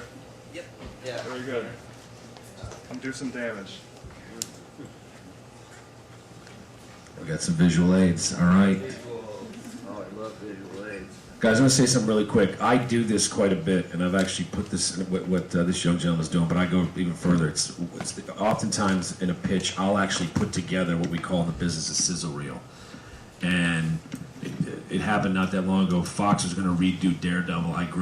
I read Daredevil as a kid. I loved it. And they came to me to see what I thought, and I cut something together that I thought was indicative of what I want to do, which was Daredevil in 1973 in Hell's Kitchen. And it was, to me, sometimes that's just as good, because what I lack, as I said earlier, I'm terrible at doing what you guys are doing. That's why I have so much enthusiasm for it, is I make up for that in other ways, because I have to, because I'm not adept at this type of thing. So also there's different ways, and I'm sure you're going to edify us in a moment, to do this, and I encourage that. Yep, thanks, Joe. And I have a sizzle reel for this too, which I could show. But my name's Spencer McCall. My film's called Procession, and it's a science fiction retelling of the Donner Party in space. Yes, in the vein of, I guess you could say, like Prometheus or Inception, or maybe Star Trek, or some of these films that have come out recently. So many years from now, when the planet's reserves have been expended, there'll be a great explorer, a man named Swift. With a small crew, he'll discover and blaze the route to a new world, a planet rich with immeasurable resources. The film begins with the first colonization party to follow Swift's route to mankind's new home. The voyage will take 40 years of exodus in space. To accelerate this time, the families of the crew have been placed in suspension. The crew, however, does not have this luxury. To perform basic maintenance and life support checks on the vessel, they'll have to remain awake for those 40 years. Led by Captain James Fraser Reed, the crew must self-administer a new test drug called thiopine, which will accelerate their perception of time while decreasing their body's requirements for oxygen, food, and water, all things severely lacking on Earth. It is Reed's hope that their new home will provide an environment capable of curing his young son's numerous life-threatening deficiencies. To the eyes of the crew, their 40-year voyage will appear to have transpired over a period of only a few days. To accomplish this, I've developed a new special effects technique where you capture time-lapse photography of a camera on a tracking unit and then composite real-time actors in, and you simulate the light of the suns on a track above head, sort of like over here. So if you look to my diagrams right now, when they make it to a planet in a second, because they're traveling at 1,000 times the speed of what's actually happening, you see everything in a motion blur, as if it's in a time lapse. However, the camera is in their perspective. The camera shoots in their perspective. On the right, we have organic concept for the GUI systems, which are almost like the graphical user interfaces on their computers, which are almost like tactile vertical puddles that they can manipulate, almost like lily pads. But anyway, I digress. Yes, you do. But a complication occurs when the crew stumbles upon a bottle message from the explorer Swift, providing vague and questionable detour coordinates to the planet. Reluctantly, they proceed with the new route, which leads them on a crash course to a completely barren, ash-laden planet, as you see. The ship is miraculously salvageable, but with food, water, and drugs lost in the landing, the crew begins to experience the dysphoria of sudden time dilation, sending many into a haze of insanity and violence. To protect his son and family, Reed's forced to confront a side of himself and his humanity more brutal than the deeds of his men. He must resort to cannibalism, consuming parts of his crew to preserve the lives of his family. As the number of survivors diminishes, all that remains is him and his family. After all his reserves have been depleted, he sets out into the desolations of the dead planet in search of anything. It's here that he learns he's not alone. Swift is here too, banished by his crew from the Oasis planet for attempting to preserve the purity of it from the destructive nature of mankind. Believing it to be too pure to be tainted, Swift was able to reroute Reed's party here in the hopes of taking a ship, returning to the Oasis planet, and killing the crew that banished him to destroy what he believes to be his planet. That is, unless Reed can stop him and make available the path for his family and future colonizers. But is that what's best?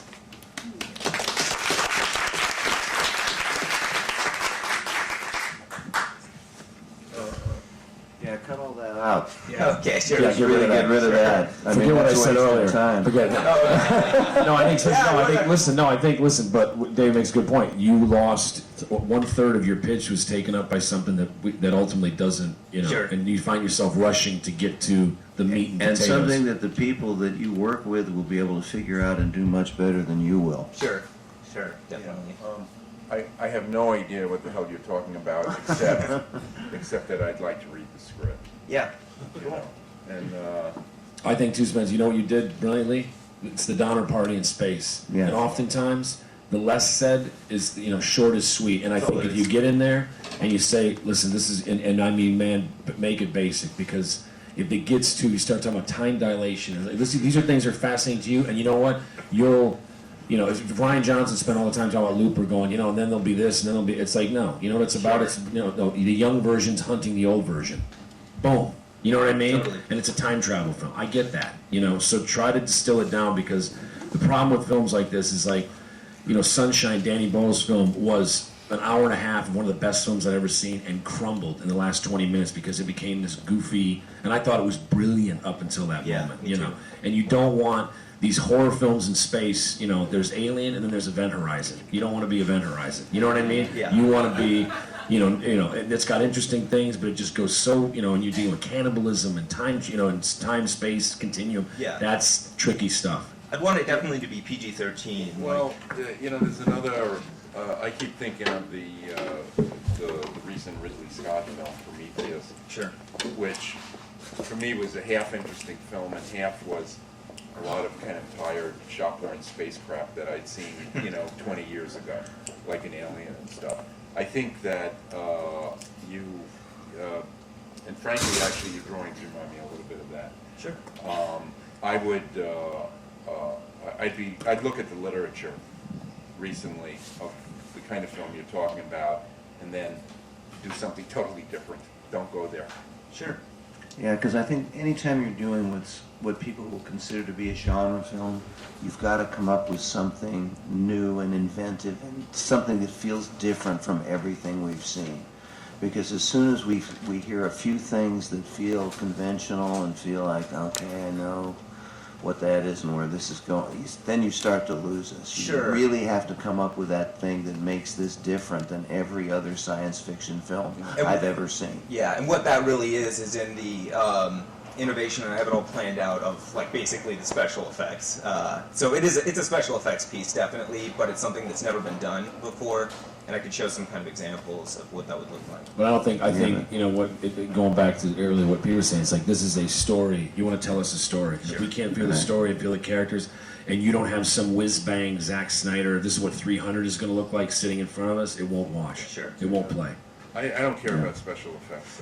What I care about is story. Yeah, for sure. Yeah, Well, it's people about will art talk space. about special effects after a movie, but that's not what they go to see. Right. No, and the thing, I think about the Ridley Scott, the only thing I remember is that peculiar tough girl who at the end of the film takes off in the spaceship to go into the sequel, I guess. But, but I love that character. won't happen.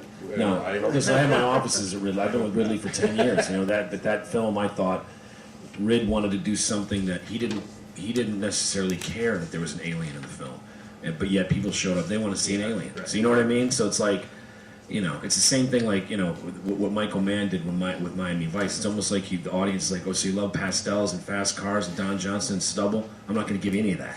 You know what I mean? And that's not the way to court an audience. You got to deliver the goods. It's a great Wellington quote. You don't have to win all the time, but sometimes you must win. And this is one of these you must win, and you got to win in that room. Thank you. Thank you.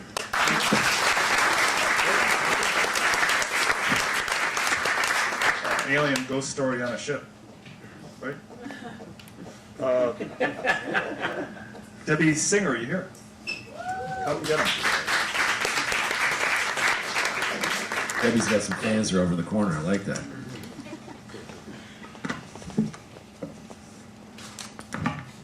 Hello, I am Debbie Singer, Singer. It's just like it sounds. And my movie is a comedy called Dear Seth Rogan. It's a story about a small-town starlet who moves to Los Angeles when her scheming twin sister tricks her into thinking she'll be starring in a movie alongside her idol, Seth Rogan. However, upon arriving in the City of Angels, she realizes that her idol has no idea who she is, and we are going to see if she has what it takes to make it on her own. So Deb Zingerman, I don't know where I came up with that name, is a local small-town celebrity in Kansas. She stars in every local theater production, and in her spare time she organizes fundraisers for the hospital and volunteers at the orphanage. And in fact, she's being awarded by the mayor the key to the city. But when our antagonist, a less talented, less attractive, less friendly, jealous twin sister, Maureen, decides that it is Deb's success that is holding her back from her own glory, Maureen decides to do something about it. She sends Deb to Los Angeles to stay with their cousin Guy, who also has a vendetta with Deb because she beat him in the 6th grade race for student body president, and he just hasn't let it go. So the bait is a fake movie audition for the lead role alongside Deb's idol, Seth Rogan. And Deb, always believing that you make your own success, decides to go. So while Maureen stays back in Kansas determined to steal Deb's place as a star, Deb is off in Los Angeles and facing a whole new world of challenges. She becomes a real fish out of water. Her naive enthusiasm leads her in and out of happenstance driven by her own action, which was going to result in hilarious consequences. For example, upon arriving at the airport, a case of mistaken identity lands her in a town car meant for a foreign film director, and she finds herself meeting with executives at Paramount, and she's offered a 3-picture deal to direct. And so Deb even wins Guy's good favor and proves their talent when Guy brings Deb to a party and the cops show up. Rather than let Guy's friend go to jail, she cries and puts up a huge act, and she gets him off. Just as we get convinced that Deb's luck is well earned, her worlds come crashing down when she finds out that Seth Rogan has no idea who she is and that this was a fake. But we're going to cheer her on the entire way because she represents the dreamer in all of us. Dear Seth Rogan is in the vein of like a Legally Blonde, and like Reese Witherspoon's Elle Woods in Legally Blonde, how she demystifies Harvard Law School, Deb Zingerman is going to shine a light on the funny and intimidating sides of Hollywood, and the audience will be rooting for her to succeed because if she can, we will too. Yay! That's called sprinting to the finish. Right there. Is this Deb? Now you go by Debbie or Deb? I go by Debbie, which is why she's called Deb. Okay. Because she's not me. Okay, so but Deb's an idiot. Thank you. Yes, she's actually built on she's based on an alter ego that I've written of myself into a blog also by the name Dear Seth Rogan, who is this just sort of naive but lovable, because I should be lovable, you know? Right. She's naive and lovable, but she really does believe that the world sort of, works in this magical...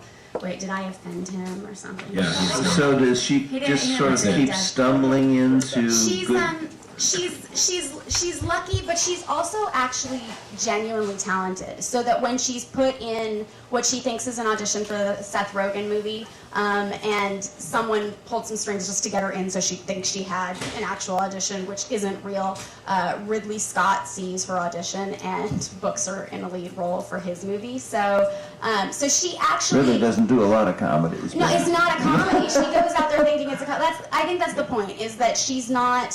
She's actually, her sister wants to hate her because she has everything she wants, but Deb's earned it. She's incredibly talented, and when she's put in these places that a normal person probably doesn't have the talent to succeed in, she's going to do it because she's that good, not just because she's cute and has red hair. And yeah, I think that the biggest challenge is it slapstick? Is it meant to be slapstick? Is it meant to be over the top kind of? I would say it's over the top. Because getting a 3-picture deal by accident is about as funny a thing as I've ever heard in my life.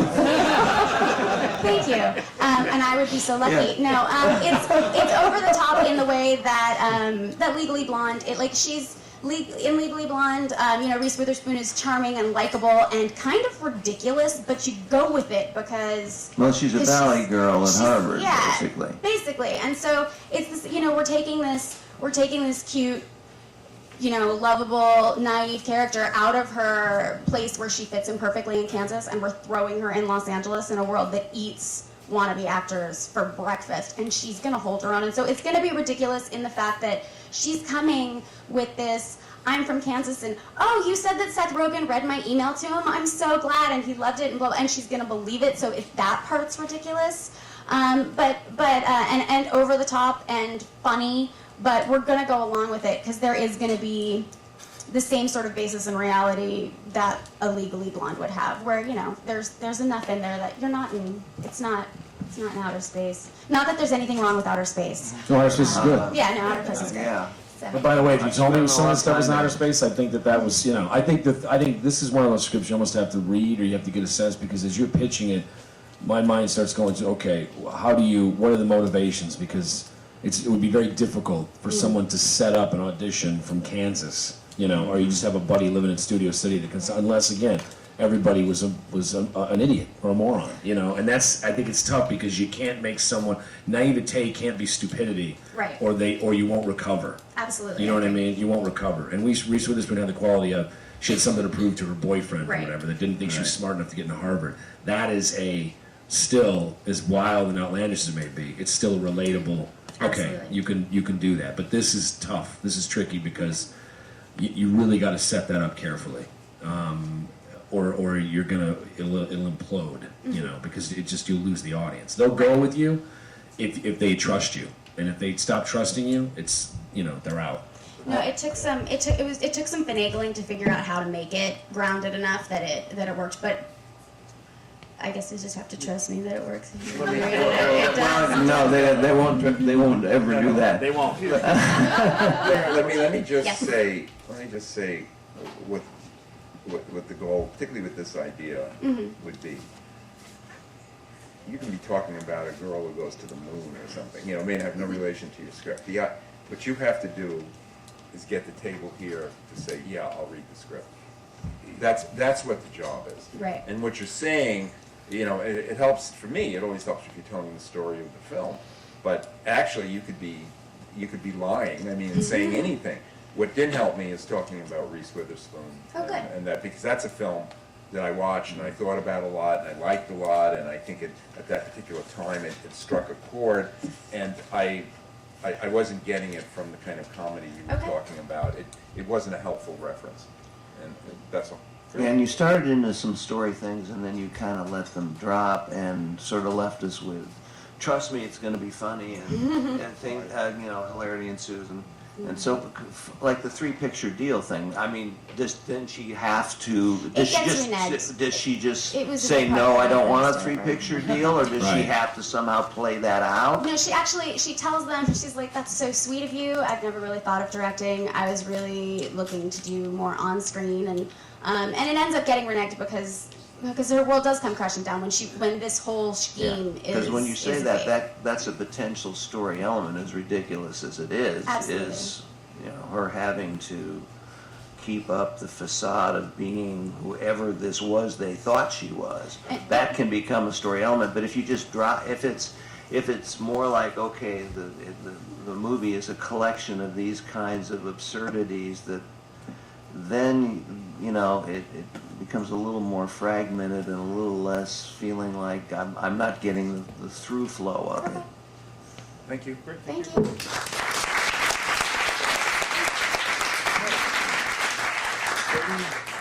Brady Morphy.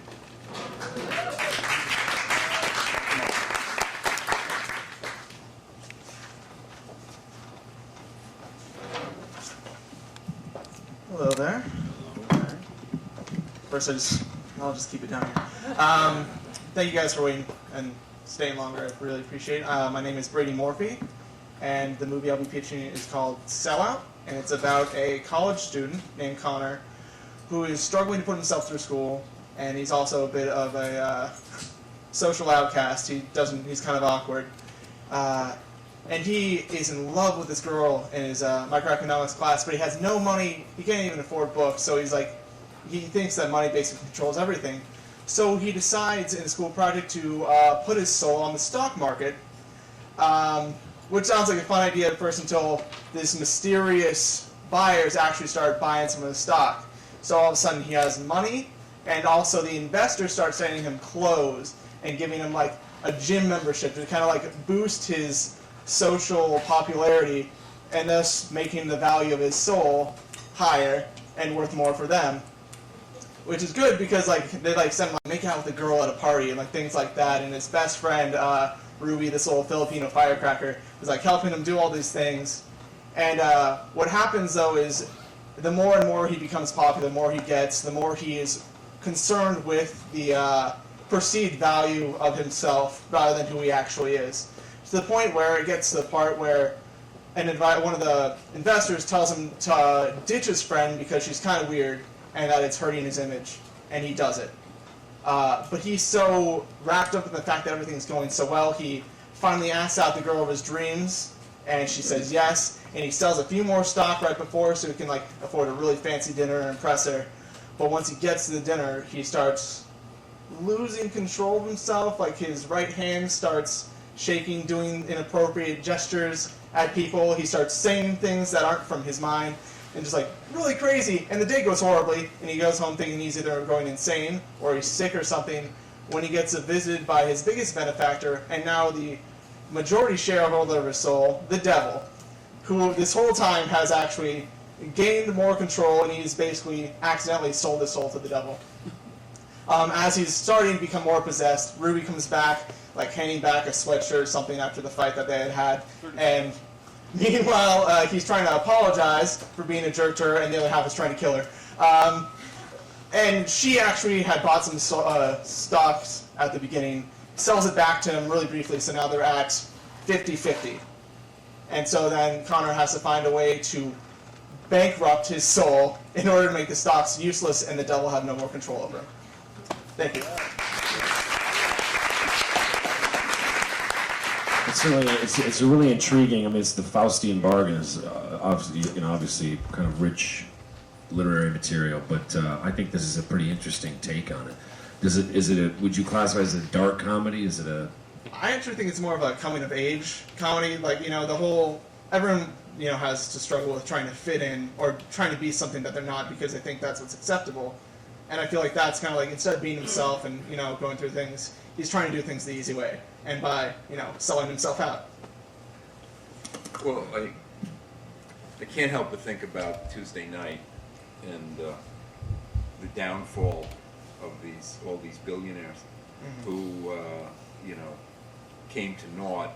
And I kind of think, and I'm not sure what they think, is that either Obama's the devil or that the devil failed them in their things. But I like the playing around with the finances and the devil and sort of evil and going down and then crashing and stuff. Yeah. It's an interesting concept. This is one I would say I'd like to read the script. So and that's and the script exists for this. The script exists. The treatment exists right now. Treatment. But I am a writer, so.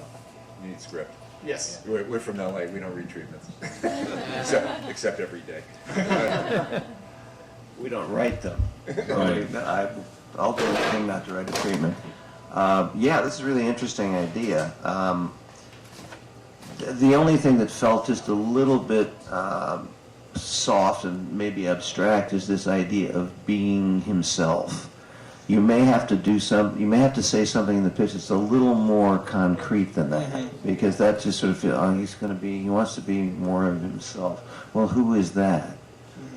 I think it might be more interesting, Ray, just from my point of view, if the kid is basically a cipher. You see a lot of these kids, they have no, they don't have any sense of themselves. They haven't developed, they just haven't. They haven't, I look at like the state of male actors in Hollywood, and I look at 30, 40 years ago, and you had guys like Lee Marvin, who was a Marine sniper in the Second World War, and we've gone from Charles Bronson to Charles Bronzer, it's like,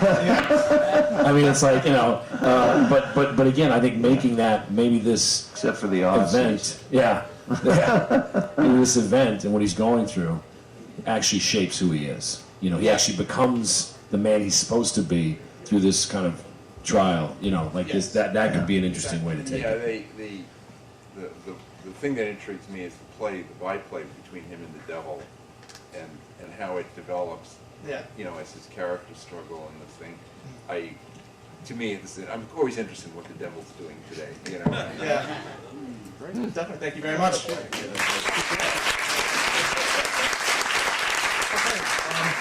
I'll leave it up to you guys. There are 3 people who would like to do short pitches that weren't on the finalists, but they'd like a minute or 2 of your time at some point. But we need to find out who won this thing. Yeah, well, okay, I think what I would like to suggest is what we did last year. Everybody turn your backs and face the wall. What we did last year is we just stepped out onto the street for a moment and found a little corner there, and we won't go too far. Very good. No one move. We're drinking a lot of water. Yeah, where's the rest Up of there it? on the way out. Okay, and we'll be back shortly if you can bear with us.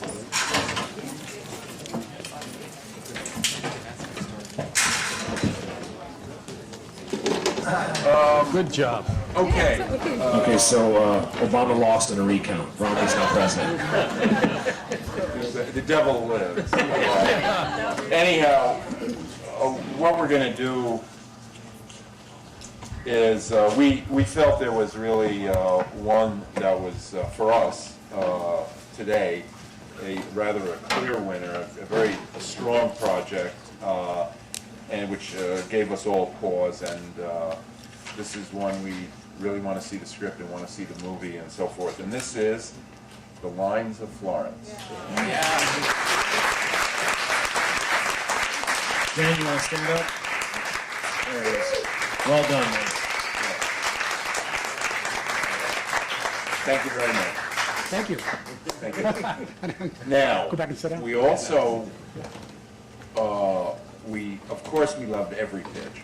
And what we also wanted to say that there were 2 others, that both of which we felt were unusual ideas that would make extremely interesting films. And I also want to say that the pitches for both, I think, were a little bumpy, but they got through enough of the idea of the film that it struck us, and that particularly both of them, I would really like to see these films. So the first, and these we're going to put these on an equal level. We're not prioritizing these, so we think they're both as good. One is called Farewell, Great Leader, about North Korea. And, After you stand up and wave for the crowd. there you go. And the other film was the last pitch about the devil, Sellout.